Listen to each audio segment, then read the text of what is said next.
Deborah Smith. I'm the Executive Director here at the Jones Memorial Library. It's wonderful to see you all. This is the first in 6 lectures for the year in the John D. Owen Jr. History Lecture Series. If you haven't received our lecture rack card, it went out to organizations across the city. It also is printed in our annual report, and we have copies at the back of the room. But it talks about the 6 lectures that we have this year, and our theme is industries and organizations in Lynchburg. So tonight is the first on Scott Insurance, and I hope that you will come back for all 6.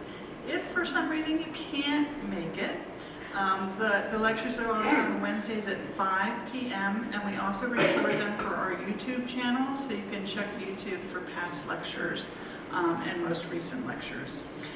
One thing that we're doing that's new this year is we are using our exhibits to highlight materials from our collections that relate to the various industries. So right now we have things up for our September, October, November lectures, so you can take a look at the display cases in the back. These are things that are from our collections, which are all materials that you are welcome to use here in our reading room.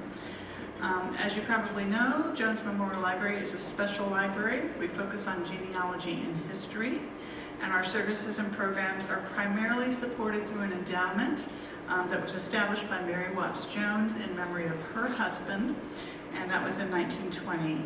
Annual gifts and grants also support our work, and they help to bridge the gap so that we can offer programs like this for you. I invite you, if you haven't received it in the mail, please pick up a copy of our annual report. It tells you our activities for our most recent fiscal year, which ended on June 30th. And if you would like to be a supporter, and I want to thank those of you who are donors who give to the library and support us, thank you very much. And if you'd like to support the library in this fiscal year, there's a gift envelope at the back table, and also you can find us online at www.jmlibrary.org. We have a gift page, so you can also make a gift online. So thank you. Now on to the reason that you're here. Tonight our guest speakers are Walker Sydnor and David Barney, and they are going to take us through the 160-plus year history of the Scott Insurance Company, which is one of the largest privately owned insurance agencies in the Southeast. Walker Sydnor was born in Richmond and raised in Lynchburg, where he attended public schools. He is a graduate of E.C. Glass High School, which is right out the door here, and Hampton-Sydney College. Prior to joining Scott Insurance at the age of 26, he worked for 2 national property casualty insurance companies, first in Dallas and later in Washington, D.C. Walker became president of Scott at age 30, is it 36? My goodness. Retiring at age 64. He has served on numerous nonprofit boards, most notably as board chair for what is now the University of Lynchburg and Centra. David Barney has more than 25 years of experience in employee benefits and human resources. Based in Lynchburg, David advises mid-market employers on comprehensive employee benefit strategies. Before joining Scott in 2004, David held management and operational positions with a national department store chain and was vice president of sales and product development for an international furniture manufacturer and importer. He is a former small business owner as well. David is a member of the Lynchburg Regional Society for Human Resources Management and has held positions on the board there and as legislative chair.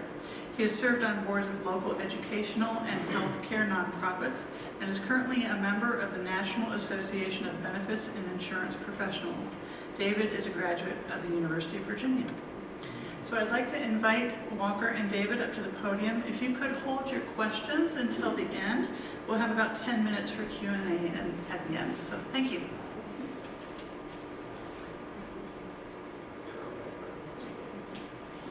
Just got to decide who comes up first. Well, I thank you for coming out. I was thinking about this. If I got an invitation to spend a beautiful evening hearing about the history of an insurance agency, I think I'd pass. I I very much appreciate the good faith you have in us to spice it up a little bit, and we'll do the best we can. You'll see that this story is very much intertwined with Lynchburg's history going back in time. And so if I do say so myself, it's pretty interesting. So without further ado, we've got a lot of pictures, which helps a lot. I'm just going to kind of work off the pictures. And this is, before I get into this, some years ago, many years ago actually, I got a call from a gentleman that, when I was still, I've been retired for 10 years, but got a call from a gentleman that said he'd like to talk to me about writing a history of our firm. And he's a retired journalist, I believe, from North Carolina, maybe. I believe he was a newspaper guy from Charlotte or something like that, if I remember right. Tennessee. Do you remember his name? Lisa Taylor was part of all this back in that day. But anyway, he said, I think you've got history, and I'd like, if you're interested, I'd like to talk to you about putting together a booklet, which actually, anybody that really wants to get into Scott, there's some stuff there on that table, which is basically this booklet. And a lot of our notes and pictures and stuff basically come from this presentation he did for us. But so that's kind of the basis for what we're going to do here. And he did, I think, a great job to kind of pull together for when you have new employees and stuff that come in. It's just, and actually a lot of the old employees don't know this stuff either. So it's just really good to know history and to understand how things got to the modern day. So we'll get to what that building is. Let me see. Okay, mid-1800s. A rich town, rich small city, 10,000 people, a lot of money is made on tobacco. And I've always heard, growing up here, that we were second in per capita wealth to this one little podunk place in Massachusetts, so that doesn't even count. So anyway, it was obviously a prosperous place, and we all know what Thomas Jefferson said about it back in the day about, what did he say? Something about the most pleasing place to live. Thank you. There's a scholar behind me. Now, when you go up to the Scott building, and I hope all of you are customers of Scott, but if you walk to the Scott building, right on the front there's a brass plaque right on the left as you come in the door. It says founded 1864. Well, maybe not. The reason that date was picked when we were trying to figure out how far we go back is that we have a policy from Peter Odie Company, and Peter Odie was one of the two founders. We'll get to that in a second. But it's hanging on the wall, and it's dated 1864. There it is, $10,000 fire protection from the Daniel Irby Company. The premium was $150. Now, this was 1864. So is that Confederate money? Is that U.S. money? Is it gold? What is it? To put it in its place, this is 5 months after the Battle of Lynchburg, which was successfully ran off the Yankees. 2 days after Abraham Lincoln's election. And as any prudent insurance person would do, it excluded war risk because they had seen the Yankees come in once. So that was enough. That was enough.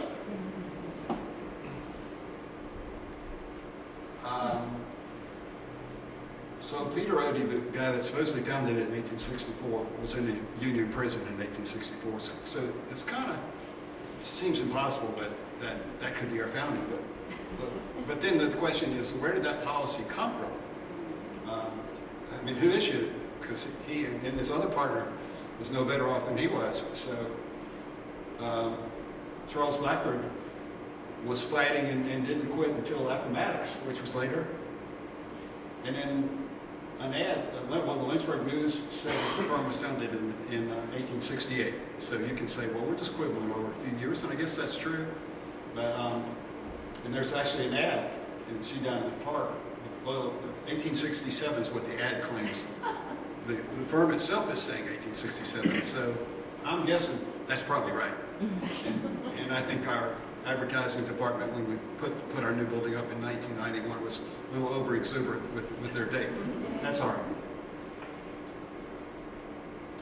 So there we are, established 1867 or 68. There's just a picture of 9th Street looking down toward the river with the famous Lynchburg Hills.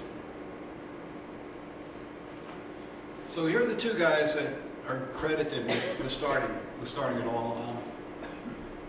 Peter Odie, VMI engineer, served under Stonewall, wounded at Newmarket, taken prisoner in Waynesboro, worked for the railroad, and he ended up being a U.S. representative to the Virginia Congress. Captain Blackford was in the Lynchburg Home Guard.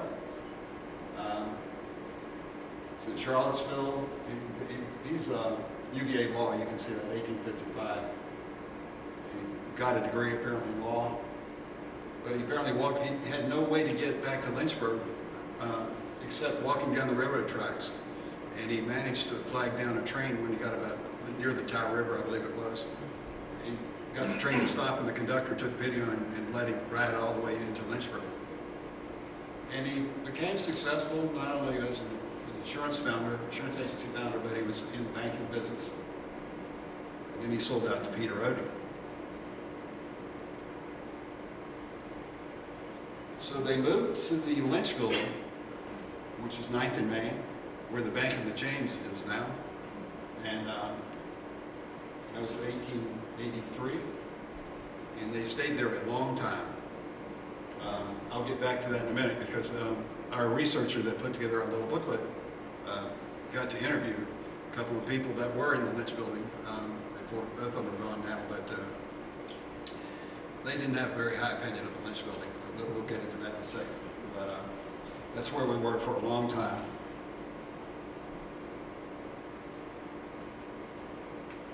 Now here's the story of Odie's. You can see that it's like apparently the business was passed around the Odie family like a hot potato, just kind of moved around.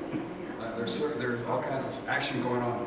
So I think a valid question would be, well, how can you claim to go back to 1867 if, a lot of different people and a lot of different firms are really handling it? The deal is the book of business is pretty much the same. Agency was started, the customers were there. They just had different ownership, different leadership, and so on, back and forth over the years. So that's kind of how we're saying 1867. It's certainly not Scott back in 1867, but the business goes back that far.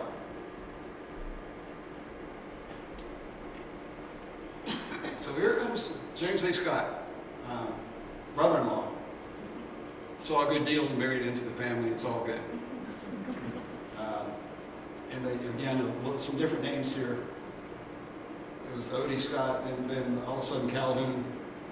Scott left Odie, takes control of Calhoun, and then comes back, merged back, and it's Scott and Odie together.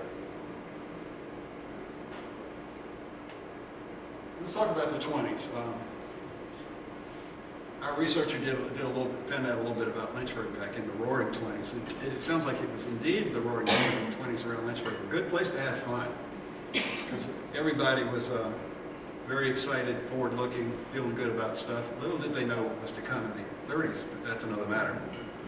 I've got to ask a question. I want to know if anybody knows this word. Sprizer Inctum. I'll spell it for you. Sprizzerinctum. Sprizer Inctum. Anybody know that word? It's actually a word. I mean, I didn't think it was a word. Somebody knew it? What is it? Yeah, exactly. Were you on the Chamber of Commerce? This is a word that the Chamber decided in the 20s really captured the spirit, the business spirit of Lynchburg. Everything was go-go, everybody was excited, it was really cool, and just nothing but optimism. Yeah, I'd never heard the word, and I looked it up thinking it wasn't a word, something the Chamber made up, but it actually is a word. And the way the Chamber described it, they translated it because nobody knew what it meant. Hustle together forward. That's how they said that captures the spirit of business in Lynchburg in the 20s. So that's cool. I'll tell you one thing though. There's an interesting newspaper article from that time.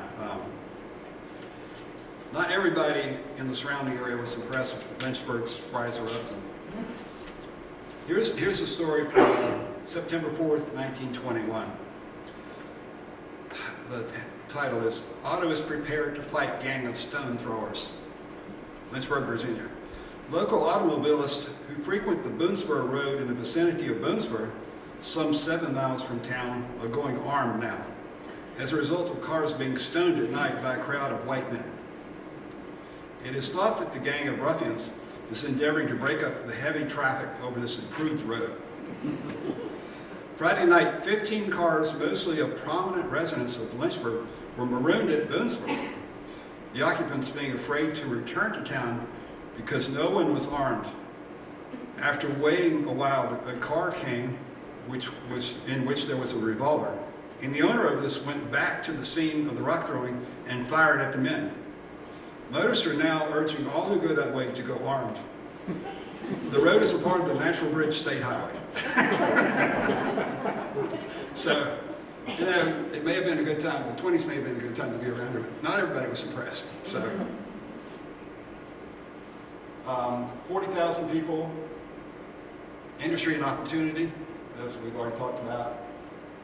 Leggett Department Stores opens, 1927. Craddock Terry became the major employer in town, 3,000. Municipal Stadium, Court 12, Riverside Park and the Academy Theater were established. 1 in 10 own automobiles. So things are moving right along. Then the 1929 crash came. After Lynchburg's rental housing units were available for next to nothing. Community Chest Drive fell way short. Craddock Terry was cutting wages to stay open. Stock dropped to nearly nothing. Even so, according to our historian, Lynchburg did better than many other localities nearby.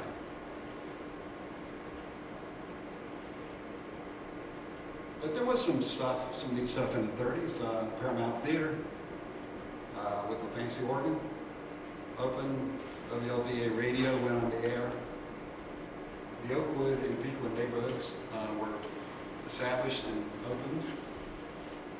And then John Odie resigned. The company was named James A. Scott & Son Incorporated, 1932, and that is the name to this very day. We use Scott Insurance as a trade name, but that is the corporate name. It's the correct name still today. So James A. Scott, president, 1932 to 37, served on the staff of Governor Claude Swanson. We have some family here in the audience, by the way. I was going to say something snide about James A. Scott, but I won't. His grandfather. I don't know anything about that. I would have to make it up. I don't know anything. I don't know anything bad. No, I have to make it up. Duval Scott, nicknamed Red Scott. I've got another interesting newspaper article. It was on, date was September 4, 1905. Duval Scott, a 13-year-old son of James A. Scott, while rowing in the river today, was shot by some unknown person and dangerously wounded, the ball piercing the right lung. The shot was fired from a wooded hillside near the river. It is believed to have been done through a spirit of wanton mischief. The young man is in serious condition. Then they have an addendum later. They say Duval Scott did survive, became president of James A. Scott Insurance, started by his father. So that's just one of those things. You know, had the bullet been an inch or two different, you know, a lot of history would change with the firm. So anyway, he was. I do have one. I was hoping to get this, but I think some of the archives, when the buildings were moved to the sky, have been shaken up a little bit. But Lisa Taylor one day, right there, my old friend and former associate at Scott, said, "You won't believe what I have here." And she had a telegram from Duval Red Scott to Max Guggenheim. And the telegram, it was from New York. He must have been a character. I'm just circumstantial evidence here. So the telegram said, and I'll just repeat it, paraphrase it as best I can. It said, "Dear Max, I need your help like right now." It says, "I'm in New York, run into a little bit of bad luck. I need you to wire $250 immediately." And I mean immediately. I could see some 300-pound goon hanging over him. I don't know what the debt was from, but something went wrong. And so he says, "You know I'm good for it. I've always been good for it." So obviously a character of some sort. Anyway, I thought it was, you could just feel the pressure when you read that telegram. It was very important to him. And it really, think about $250 in those days was, that wasn't like, give you a cab fare or something. That was a little bit of money to need right away. So, but he was also an entrepreneur. He first Federal Savings and Loan was accounted director of Lynchburg National Bank, and then he died early, 58. Was just a aneurysm. Okay. So that changed. So that changed the corporate vision, and everything was heading in a new direction after that. So my uncle, Ray Sydnor, was a good friend of the Scotts, and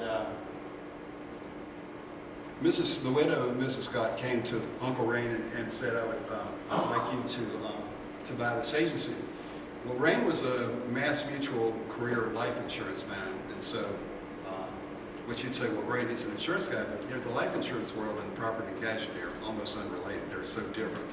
He didn't know the business of property and casualty, and he was concerned about taking on this big an investment and the debt that would be involved when he didn't really know the business. And so he counseled with his brothers. My father told me that Rain came by and sort of asked everybody's opinion about whether it's something he should do or not. And then he decided to do it. And the word that family lore anyway has it that he shortly thereafter was approached by an existing agency in town and wanted to buy it at a premium from Rain. But Rain felt like it was kind of a personal bond between Mrs. Scott and himself, so he stayed the course and decided to try to build the agency. A lot of interesting things happened. I don't know much about the Sowers Agency. Bill McBratney, a lot of people in this room, I'm sure, know Bill. He was a UVA guy. I believe he played basketball at UVA, big, tall man. He died not too long ago. Obviously, a UVA bright guy. Bob Nine, those of us that are of my generation certainly know Bob Nine well. He's a character, the crusty president, CEO. Tough guy, native of Pennsylvania, Marines, and he went into, I don't know how much fighting he saw, but he was at the end of the war, and he went into Nagasaki right after the bomb was dropped, and of course, as he explained, nobody told us there's any danger in terms of radiation, but so he was there, and he's an electrical engineer from Penn State by training, and then also Clay Chapman a little bit later, also an electrical engineer from Georgia Tech. So you go, what in the world why are electrical engineers gravitating toward insurance companies? Because these guys were both employed, when Rain hired them, they were with a company called INA, Insurance Company of North America, which actually was a company that hired me first as well. They don't exist anymore except in one name. INA merged with Connecticut General some years ago.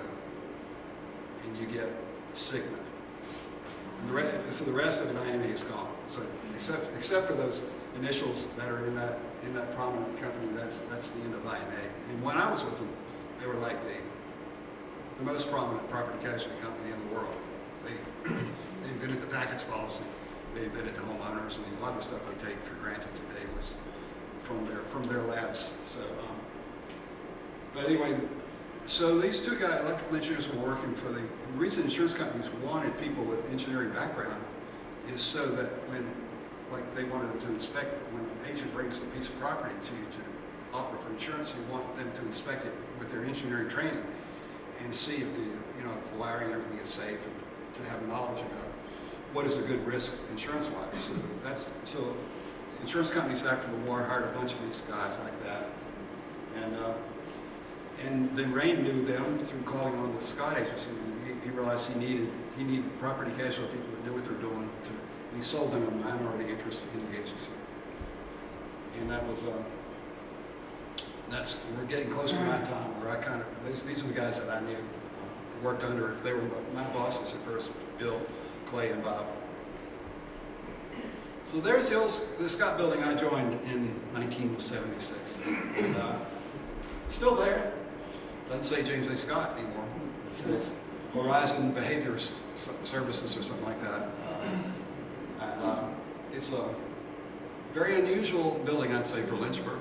It's got Bob and I written all over it. Bob was very unconventional. I think he got the plans from someplace out in California, so it just doesn't look like it's like a ranch house that somehow was turned into an office. But that's Bob. I'm sure he got a deal on it. So that served us a long time, though. I was going to mention the Lynch building. This is a good time to bring up why they left the Lynch building downtown before, because they all hated it. It was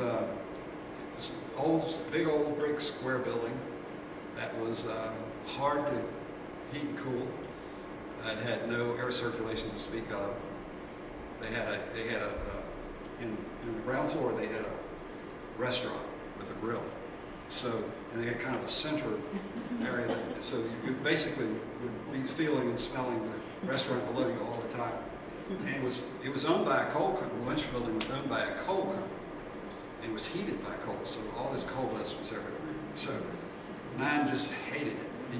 This guy, quoted Bob before he died. He just said, "I couldn't wait to get up." And he got so mad about it one day that he wrote a kind of a white paper to Sydnor, who was the boss, that this is the reason we should find some property and move out to kind of out in the distant part of town in those days. So that's how we ended up here. And Rain agreed that it was time to move on. So we did that, and then there's a picture of it before anything was around it. From the street, if you're looking at it from the street, to the right would be Hardee's, and to the left would be the Mexican food restaurant. So I think, we owned the lot to the right. We owned. I think we had a 1 acre lot, and I'm sure Bob intended this all along. He could get back the purchase of the lot, the cost by selling it to somebody. So he sold it to Hardee's. So I'm not sure how I would feel about inviting Hardee's to right next to my nice building. But Bob liked the money. He liked it. Okay, a few other small agencies came in to Rustburg, C.I. Anderson. In 74, Rain retired, and Bob and I took over. And then we opened an office in 75 in Alta Vista. I joined in 76. A colleague of mine, a fellow about my age, Buddy Daniel, I'm sure a lot of people know him. Buddy came a little bit ahead of me, a year or two ahead of me. He came from Aetna.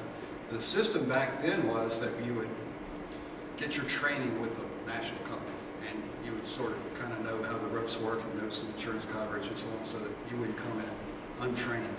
That was because it was sort of an inbred industry. That's the way it worked. You would just kind of circulate, only be around insurance people when you're either with company side or agency side. Everybody was kind of trained in insurance, so there wasn't really much room for bringing in people that weren't trained or had a background and could speak the language more or less. But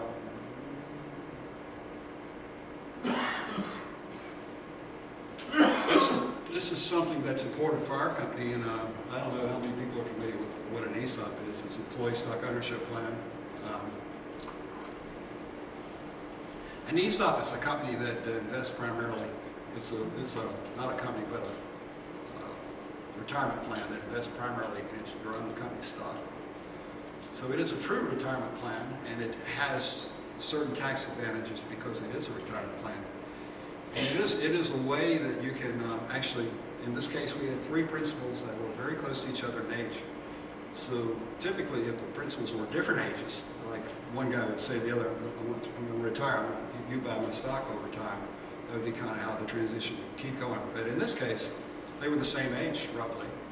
So they had to basically figure out what to do. And all credit to Bob Nine, he went to a conference somewhere and heard about ESOPs. They were kind of a new vehicle at the time, and came back and said, this is how we can do it.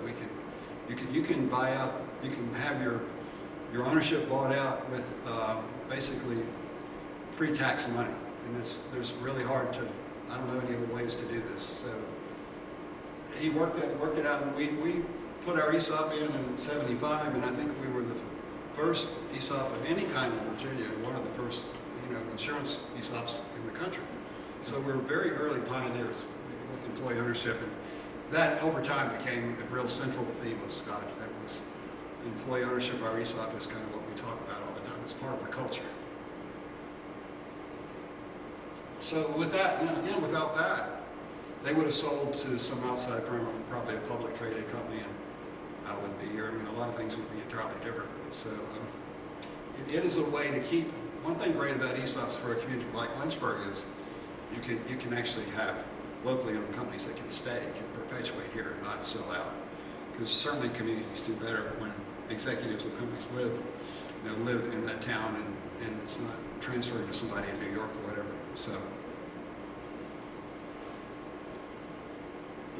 So we bought this is all Bob's stuff. We bought a small agency in Appomattox. We bought a small agency in Roanoke and in Danville, a couple of small Lynchburg firms. And then this last item is fairly important for our future. We started looking hard at how workers' compensation works and how ways we can improve on ideas about financing workers' comp. And for big companies, it's a big deal. Especially if you're in heavy industry like construction, manufacturing, and so on. Workers' comp's a big deal. And we decided to organize with a company out of Norfolk, Henderson and Phillips. We organized a company that was to administer group self-insurance for workers' comp. And so this would be smaller to mid-sized companies that would come together like there'd be a merchants group, a contractors group, a school group. So they're similar groups. They would come in and be part of it. And we learned a lot over the years about how these things work and how we can lower the cost of risk for the clients and stuff. And so it gave these small to medium-sized companies the benefits that some only larger companies normally enjoy. So that was an experiment that showed that we were kind of tinkering already with workers' comp. That ended up, that our future had a lot of that in it going forward. All right, here's the good stuff. President in '86, and there you can see down below, kind of a fuzzy picture there, unfortunately, but the little guy in the blue sweater is Leonard Skeeter Morris. He's a local guy. Lives at the lake now, but he's still alive. His brother was a surgeon, Willie Morris. I don't know if anybody knows these people, but and the fellow to my right is Joel Nichols, who basically, that small Roanoke agency that we bought, he and Vicki Bobby went over there to sort of take that over and run it. And that turned into a big deal. That's more the model we ended up going with, to take somebody young and aggressive, and putting them into a different economic environment and making that work. And Joel was kind of the first leader in that respect. And that's Buddy Daniel on the end.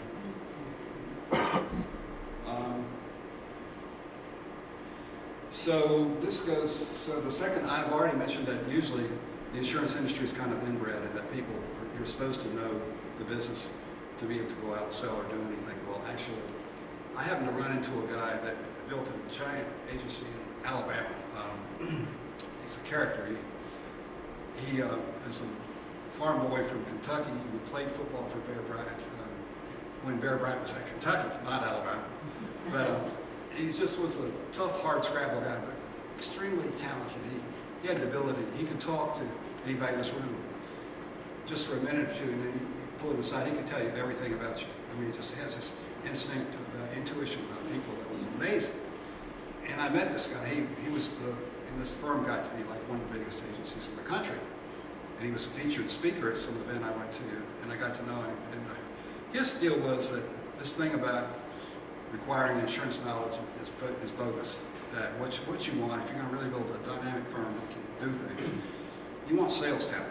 You just want to find these people that can be good in any environment that involves sales. And so he had built this firm by hiring, he would interview these kids, basically young people, a lot of them athletes, played for like Auburn, Georgia, and so on.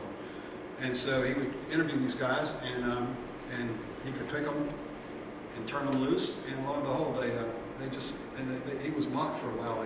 The people, the established agencies in the Southeast would say, called him the kiddie court. And so, anyway, it didn't. He had the last laugh, to say the least, because they turned into a monster firm, very, very successful. So I was influenced by meeting him, and I had a thought about what we were doing, because we at this point we had just taken over. First order of business is to batten down the hatches and see how things go after the three principals leave. See if clients stay with us, all that stuff that you have to worry about. But that went really well. After a couple of years, we realized we were in good shape. In fact, better shape, because we got rid of all that executive pay. So the company was doing great financially. But then it's like, well, what do we do now? Okay, we've got a nice little Lynchburg firm, little office in Roanoke. What do we do? And we ended up having a meeting. We called it, I'll call it a strategic meeting at Winter Green. Rented a room up there, and a bunch, just not more than the board, about, I'd say 15 people or so went up, and we just talked about life and what do we want, what kind of vision do we have for ourselves. And we decided, and what we were doing was fine. We could have stayed what we were, which is a nice local firm. But that wasn't. We had a consultant there. We had this guy Dick Womack, the Alabama guy. Had him up there. He fired us up. He's a real inspirational sort of guy. So old Dick got up and fired us up, and we decided we're going to be something different. We're going to change our ways and get regional and put our fingers in the bigger economic markets and learn some special things that we can take on the road and will be successful selling. So I've already mentioned that we already dabbled quite a bit in workers' comp. Well, we decided that we could do more of that, so we ended up building what we call a risk performance group, which are basically people that are trained, that are like Liberty Mutual, claims people, loss control people. We ended up bringing in a whole bunch of people to provide services that normally agents don't. Normally agents rely on the Travelers, the Hartford, whoever, to do these things. We wanted to have our own and to bring that value for our clients and lower their cost of risk. So it was a big transition for us and a big investment, because all those people cost, and that's the reason a lot of agents don't do it, because it's a lot of overhead, and you better be able to utilize it. You better be able to do things for your clients and also be able to sell that to prospects to have them understand what you can do. So that was a big change, and it made a big change for me, because I went from I was at the time kind of an insurance guy. I handled some of the large accounts at Scott. I kind of moved more or less out of the insurance world into the recruiting world and figuring out where we can put offices, different places around, and where I can find the talent, so on. So my life changed a lot with that. Anyway, so today, by the way, that risk performance group, I think I just checked with Jamie in our office. There are 36 people in that risk performance group. So it's a lot of people, that are working just for clients and trying to improve their situation.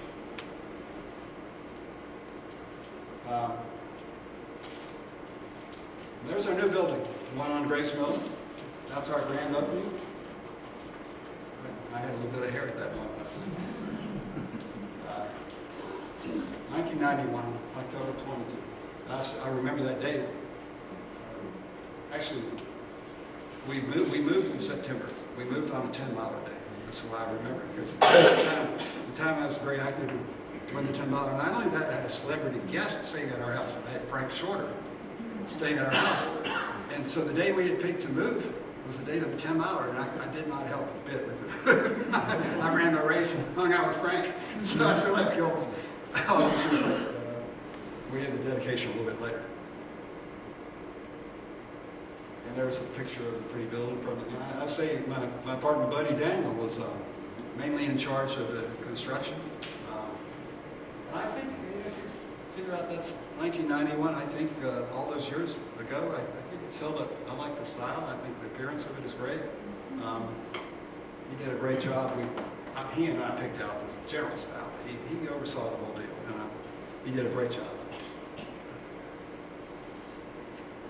So we're off to the races with our new style of thinking. That is, find the talent,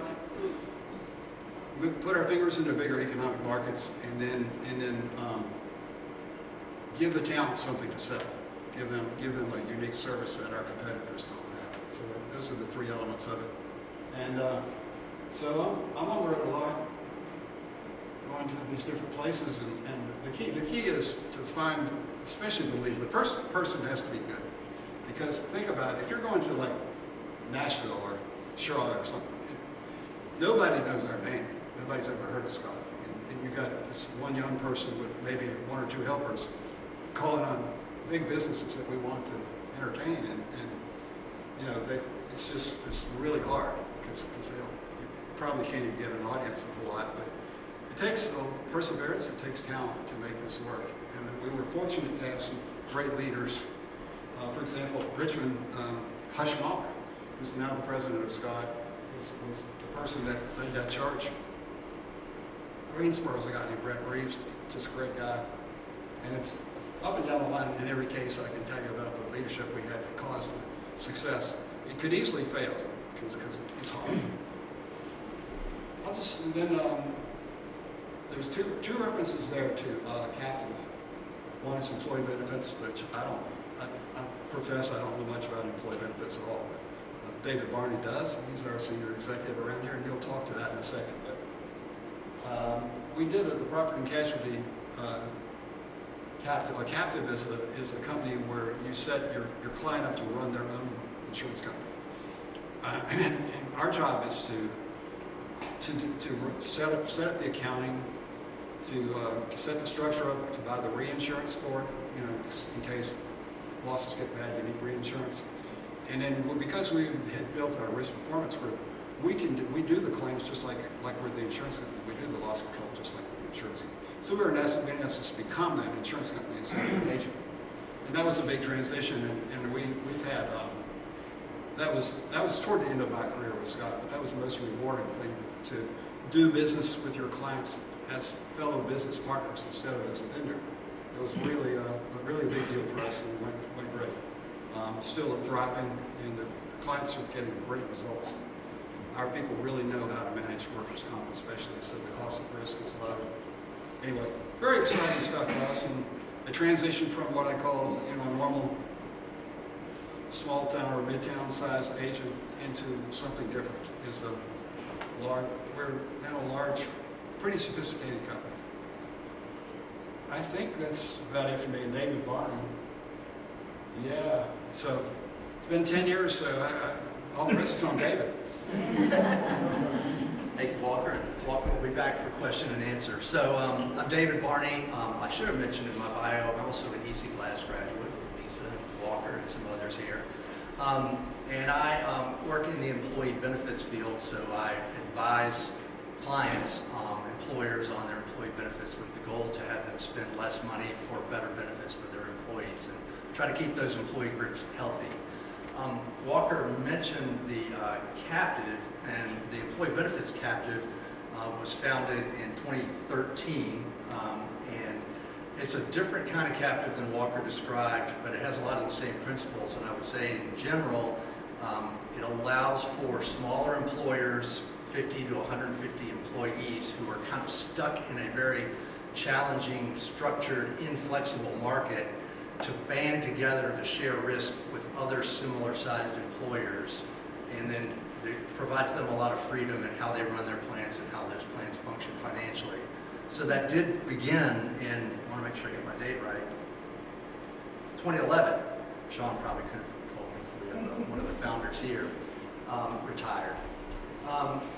That program today in 2024 has 147 employers in it, and there are 22,000 employees in that group. So it's been very successful and very meaningful for those employer groups. So Walker retired, and as he mentioned, Hutch Mock didn't join the firm, he became president. Like Walker, Hutch came from inside the company. He had his own book of business. He was a consultant, and as Walker mentioned, he also managed and ran our Richmond office. So he is in that role today, Hutch. 2016, we opened Greenville. That's our most recent office, very dynamic area, as I'm sure you know.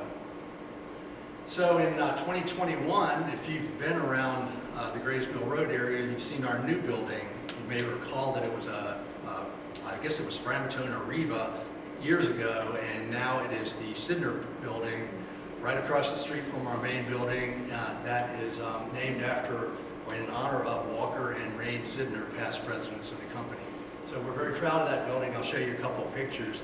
We now have about 130 people in the corporate building over there. So I look forward to sharing those pictures. In 2022, our mission statement, which I want to make sure I get it right, is short. It's to serve, protect, and improve the lives of our colleagues and clients. And that's a very short, meaningful mission statement to us. There are 5 pillars below that, and one of those pillars is a value: serve others first. And so, again, one of these strategy sessions that Walker talked about, the idea was, how can we redirect a major effort towards that value of serving others first? And so that was the creation of the Scott Cares Foundation. It's employee-run. It's a committee of employee owners that direct the funding to our entire footprint, to areas of importance and where our employee owners care. We do direct that around 3 major areas of focus: opportunities for youth, hunger and poverty, and health and wellness. And those align with our internal values as well. So that program began in 2022. It really became mature in 2024. Last year, we donated to these causes $62,000, and then, that's year to date 2024. Last year, it was $128,502. So we're really proud of that program, and proud to share that with you. In 2023, we participate with an organization called the, gotta get that right too, the Independent Insurance Agents and Brokers of America. And they evaluate firms through a lot of different metrics. And we were proud to earn the only best practice for the last, since 1993. So in 2023, we became the first agency to earn that award since the inception of the program. So now, 2024, we just celebrated, I guess it's 160 years. Walker seems to have some moving targets on that founding date. But we now have over 400 employees in our offices. And we also look forward to 2025, and it is hard to explain the meaning of the ESOP to our employees. You almost have to experience it. It is in our DNA, and we're looking forward to celebrating our 50 years of being an employee-owned company next year. So this is our footprint now. As Walker mentioned, we don't have the small satellite offices. We have large offices in dynamic, exciting cities. We look, I think, for expansion. We'd like to expand further south. I think that Greenville market has opened up opportunities that could lead to Charleston, to Jacksonville, and those seem to be areas that would really fit our culture. But we're slow growth, and we don't buy offices. We, as Walker said, we grow them organically. So this is the Sydnor building. Again, we have that open now. That's the outside on Old Graves Mill Road, looking at it, sort of from the current Scott building, or the original building. And that's a really good look at the front. I would encourage you to drive by around Christmas because there's a significantly large Christmas tree that's in the lobby that you can see through the windows. And then that's the entrance. And there's actually some good historical pictures of Lynchburg scattered throughout as well.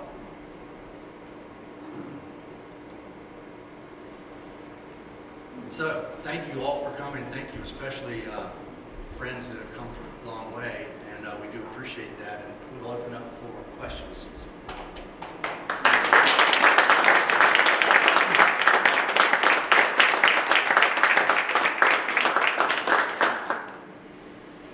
Are there any?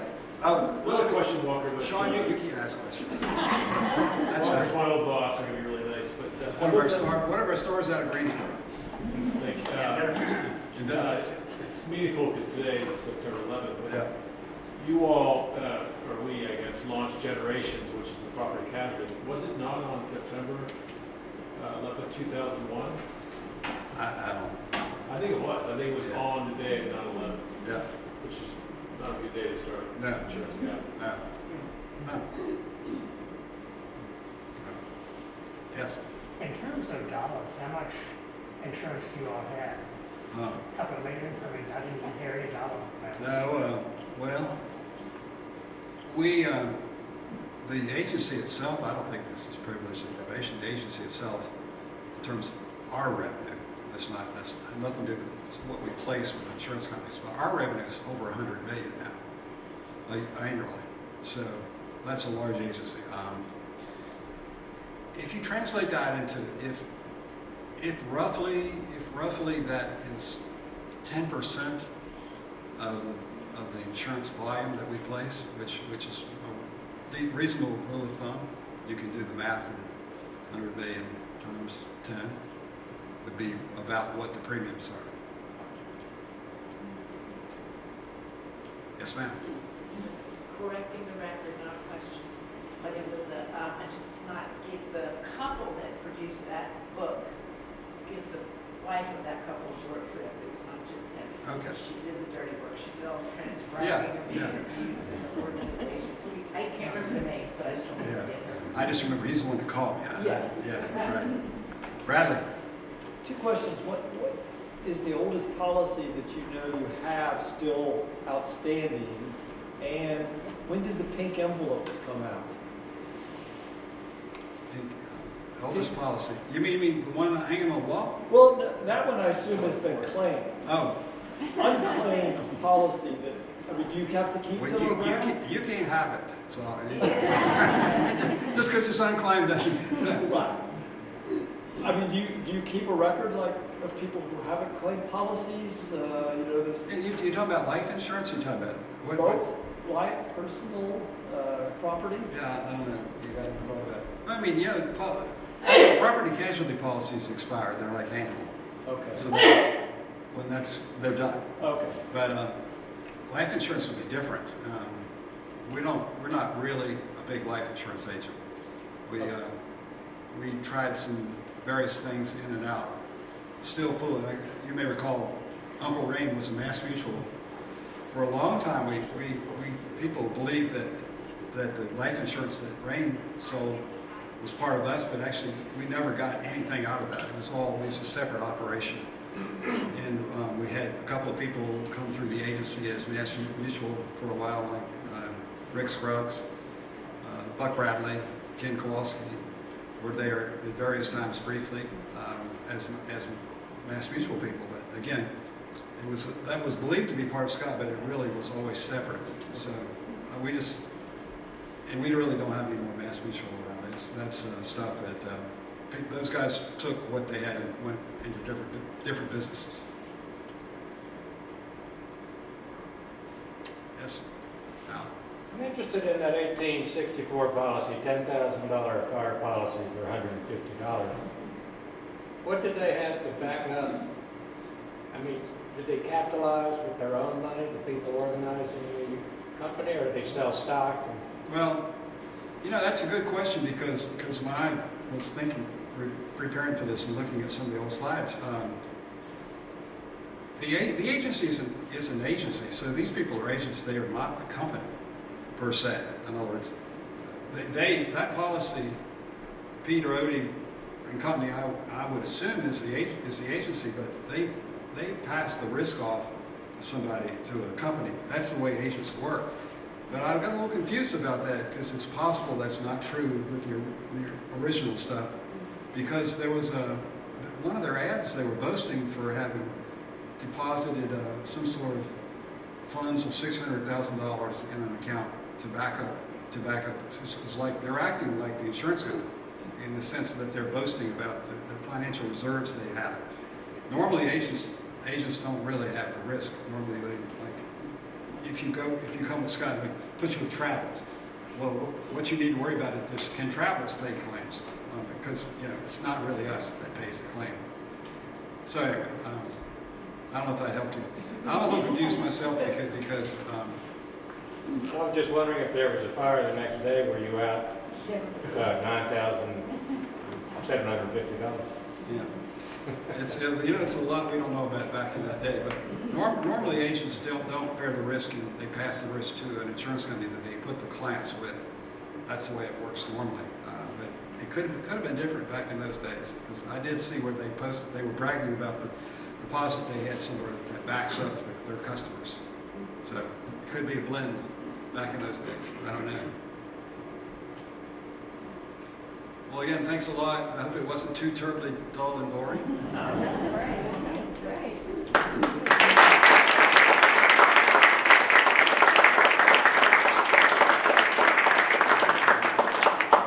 So thank you all for coming, and I hope you'll be back next month, Wednesday, October 9th. George Dawson, who is over here on the side, he'll be speaking about the merger of two hospitals in Lynchburg and the inside scoop on that story. So hope to see you then. Thank you.